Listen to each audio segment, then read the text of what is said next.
You know that old saying, a penny saved is a penny earned? Fun fact, Benjamin Franklin never actually said that. Even more fun fact, it's a lie.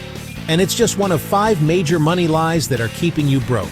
These are the financial rules you've been told your whole life, but they're the very things holding you back. In this video, we're exposing all 5, and I'll show you what to do instead to actually start building wealth. Hey, welcome! If you feel like you're playing a financial game you can't possibly win, you're in the right place. We're all drowning in financial advice, but a lot of it is outdated, misleading, or just plain wrong. These money lies aren't harmless. They create a cycle of debt, anxiety, and the feeling that you're just running in place. But it really doesn't have to be this way. Today, we're going to shatter the 5 biggest money lies that are keeping you poor. For each lie, I'll show you why it's so damaging, and then I'll give you the truth, a new, powerful way to think and act that will help you take back control of your finances and finally start making real progress.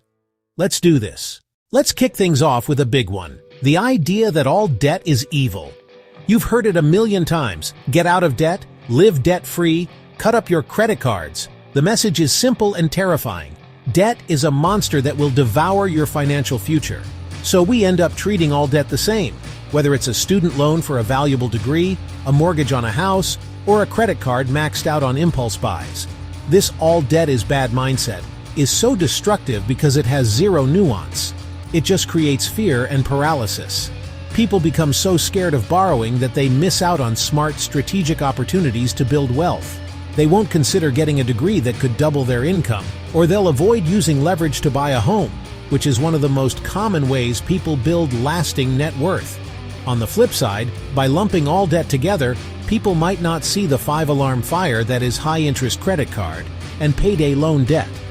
This black and white thinking stops you from using debt as a powerful tool and makes it way more likely that you'll become a victim of it. The truth is, there's a world of difference between good debt and bad debt. It's not about debt itself, it's about what you use it for. Good debt is an investment in your future. It's money you borrow to buy something that will grow in value or boost your income. Think of a sensible mortgage on a home that appreciates, a student loan for a degree that opens up high-paying careers, or a business loan to grow a profitable company. When managed right, these debts are wealth-building machines. Bad debt is for stuff that loses value or offers no real financial benefit. This is your classic high-interest credit card debt from retail therapy, personal loans for vacations you can't afford, and car loans for flashy vehicles that lose value the second you drive them off the lot. This debt works against you, draining your income month after month. Your new rule is simple: aggressively murder your bad debt while strategically using your good debt. This is probably the most common money habit out there, and it's absolutely lethal to your wealth. The logic feels sound, right? You get paid, cover your bills, buy your groceries, and then whatever is left at the end of the month, you'll slide into savings. It feels so responsible. Okay, let's be real. How often is there actually anything left? For most of us, the answer is close to zero. This is because of a fun little concept called Parkinson's Law, which basically says your expenses will magically expand to eat up your entire income. If the money's sitting in your checking account, you will find a home for it. A surprise sale, an extra dinner out, that one little Amazon purchase, it all adds up. By treating savings like leftovers, you guarantee it will never be a priority. This is exactly why a huge number of Americans can't even handle a small $400 emergency. They're always waiting for what's left, and what's left is nothing. The solution is to flip this idea on its head. The truth isn't to save what's left after spending, it's to spend what's left after saving. This is the pay yourself first principle, and it is the golden rule of building wealth. Before you pay your rent, before you buy a single coffee, you move a set amount of money into your savings or investments. Treat your savings like it's your most important bill, because it is. The absolute best way to do this? Automate it. Set up an automatic transfer from your checking to your savings account for the day after you get paid. Don't save what's left, save first. The word investing just feels expensive, doesn't it? It brings up images of Wall Street guys in fancy suits, confusing charts, and needing a pile of cash just to get in the game. It feels like an exclusive club you're not rich enough to join, so you wait. You tell yourself, I'll start when I get that promotion, or I'll invest once I have more disposable income. This lie is an absolute dream killer.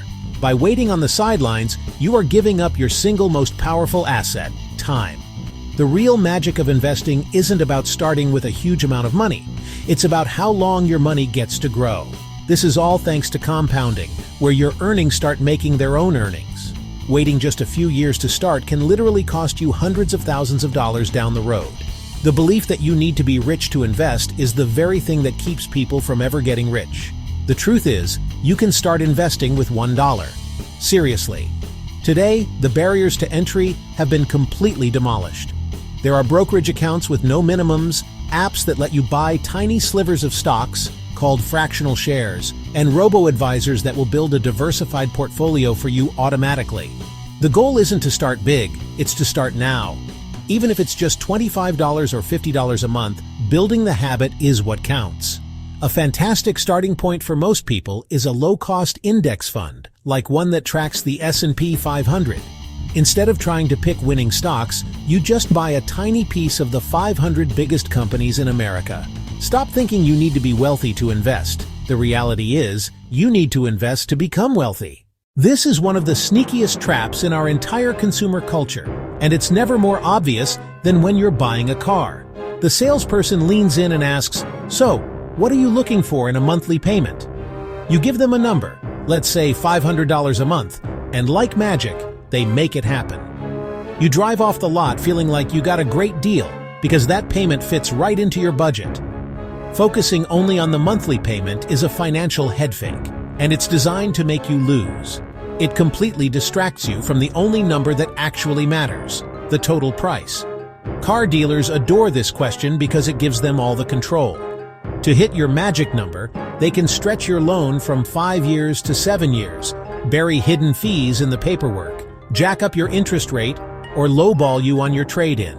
You might be paying that comfortable $500 a month, but you could end up paying thousands, even tens of thousands, more over the life of the loan. This mindset is a one-way ticket to being perpetually broke. The truth is, the monthly payment should be the absolute last thing you talk about. Your new rule is to always negotiate the total purchase price first. Here's your new game plan. Get pre-approved for a loan from your own bank or a credit union before you even set foot in a dealership. Negotiate the price of the car as if you're paying in cash. Negotiate your trade-in as a completely separate deal. Only then, after everything else is locked in, do you discuss financing. By breaking the deal into pieces, you take back control. Don't let a low monthly payment trick you into a high lifetime cost. Stop throwing your money away on rent. We hear it from our parents, our friends, literally everyone. The belief is burned into our culture. Renting is for suckers, and owning a home is the golden ticket to building wealth and living the good life. It's treated as a mandatory step for every successful adult. This always buy mentality is so dangerous because it completely ignores the enormous costs and risks that come with owning a home. People feel pressured to rush into buying a house they can't truly afford, all for the dream of building equity. But they forget to add up the other costs. Property taxes, homeowners insurance, regular maintenance, shocking repair bills. The water heater always breaks at the worst time, and the huge transaction costs when you eventually sell. In many areas, especially if you don't stay put for long, the total cost of owning can be way higher than renting. Rushing in can leave you house poor, with every penny you have tied up in one single illiquid asset, leaving you zero flexibility for anything else life throws at you. The truth is, buying a home is not automatically better than renting. The right answer depends entirely on your finances, your local housing market, and your plans for the future. Renting gives you flexibility. If you're not 100% sure you'll be in the same city in 5 years, renting is almost always the smarter financial move. It frees you from surprise repair bills and lets you invest the money you would have spent on a down payment and upkeep somewhere else. Your new rule: run the numbers for your specific situation. Use an online rent versus buy calculator. Be honest and compare the total monthly cost of owning, mortgage, taxes, insurance, and at least 1% of the home's value per year for maintenance with the cost of renting a similar place. If renting is cheaper, the key is to actually invest the difference. Homeownership can be an amazing way to build wealth, but it's not a cheat code. It's a personal financial decision, not a moral one. Do what's right for your life, not what society tells you to do. So let's kill these lies once and for all. All debt is not bad debt. You have to pay yourself first, not last. You absolutely do not need to be rich to start investing. You should never focus on the monthly payment. And buying a home is not always the answer. By unlearning these toxic money myths and replacing them with the truths we talked about today, you can finally break the cycle of financial stress. You have the power to completely change your financial story. It all starts with changing what you believe about money. Stop believing the lies and start building a life of real freedom. I'm really curious, which of these lies surprised you the most? Or which one have you personally battled with? Let me know down in the comments. Your story might be the thing that helps someone else have that aha moment.